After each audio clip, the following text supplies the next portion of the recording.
What's up, guys? It's your boy Light here, and for the longest time, the protagonist of the first generation Pokemon games, Red, was always considered to be superior in accomplishments to the protagonist of the Pokemon anime, Ash Ketchum. And that's because, obviously, Ash would go on to lose every single league throughout Kanto, Johto, Hoenn, Sinnoh, Unova, Kalos. He would lose every single time, whereas Red became the champion of the Kanto region on his first try canonically through the games, as you're the one who plays him as the protagonist. But, of course, time has passed since those defeats through generations 1 through 6. Ash won a league in Alola. He won the World Championships in Journeys. And so I wanted to revisit this comparison between Red and Ash, which is largely weighed heavily in favor of Red, and see who really has the most accomplishments. So let's go ahead and start with their official victories. For Red, his only actual official victory is that he is the champion of the Kanto region. He beat all the gyms in Kanto, and he beat the Elite Four and beat his rival Blue, who had just become champion, to take the title of champion. Whereas we have Ash, who has traveled through every single region known up to the point of his departure from the Pokemon anime, and came within the top 16 to top 2 in 6 of those regions, which, of course, yes, he didn't win them, but that's still a pretty impressive feat, even from generations 1 through 6. Then we get to Alola, and Ash becomes the first champion of the Alola region, beating a league and the region's strongest trainer being the Masked Royal. So there we have champion of Kanto region for Red, and then we have now the champion of the Alola region for Ash. So that's pretty on par comparable feats. And yes, you could say Alola is a more low-key region, but it's high-key enough to have its own generation of games being Generation 7. So there, that's a pretty equivalent feat from Ash compared to Red.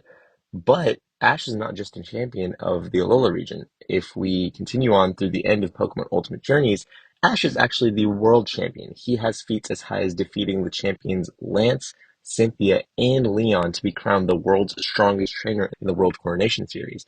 So here we already start to see how, even just official victory-wise, Ash has more than Red. But it's not just official victories where Ash seems to surpass Red. It's also with his relationships with all the traveling companions he's made throughout his journeys. Red is pretty much a lone wolf. I mean, he travels to the region by himself, he becomes champion, and then he isolates himself on Mount Silver until a worthy opponent comes to challenge him. Ash, on the other hand, made so many friends across the world in all of his different regions. He traveled with them, he inspired them, he helped people.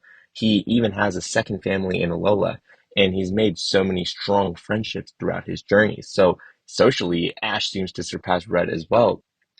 And it's not just that. Let's continue on to the aspect of evil teams. Red is supposed to be the person who stopped Team Rocket, but in the games in Gen 2, they're back.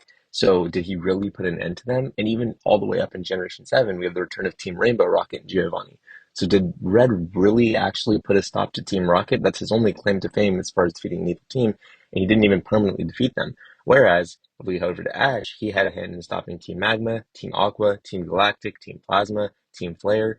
He stopped Faba and Rose, and he played numerous, countless roles in all of the movies, which not all of them are considered canon, but a large enough portion of them are to where Ash has saved the world many times, not just from evil teams, but from evil antagonists and world-ending events. So Ash has had an even more important impact when it comes to protecting the world. Forget the victories and forget the friendships. He even beats Red there. And then we have to talk about the character psyches themselves. Red becomes champion, and like we mentioned, he just goes to the top of Mount Silver, and canonically, we don't know whether he wins against Gold or whether he loses, but that's where his story kind of ends. He shows up in the other games, but there's not another set feat that he accomplishes past that point. Whereas with Ash, he becomes the world champion, and then he has an entire arc about how he wants to continue to travel the world, continue to become friends with more people and more Pokemon. And he strives to learn more and improve himself in new ways. Even after reaching his goal, he truly understands what it means to be a Pokemon master. He doesn't just sit down and retire. He continues and he keeps going on. And so I think that when you look at it in this way, yeah, Red originally had a big accomplishment early in his journey. And it took Ash a little bit longer to achieve that same level of a champion feat. But afterward, he continued to grow and improve himself in a way that he far surpassed Red. And throughout his journeys, he made so many more friends. He formed so many more connections with his Pokemon that he truly has surpassed Red and become the more accomplished decorated character. So yeah, I just wanted to come on here and offer a little bit of a unique perspective on that because for the longest time when I was growing up, it was always like, oh, if only Ash could be like Red. Red is so cool. But I mean, now, I mean, if only Red could be like Ash. Like Ash has everything. He's got it all and he continues to do it all. So yeah, let me know what you guys think about the competition between Ash and Red in the comment section below. It's been your boy Zealite. I'll see y'all next time. Peace out.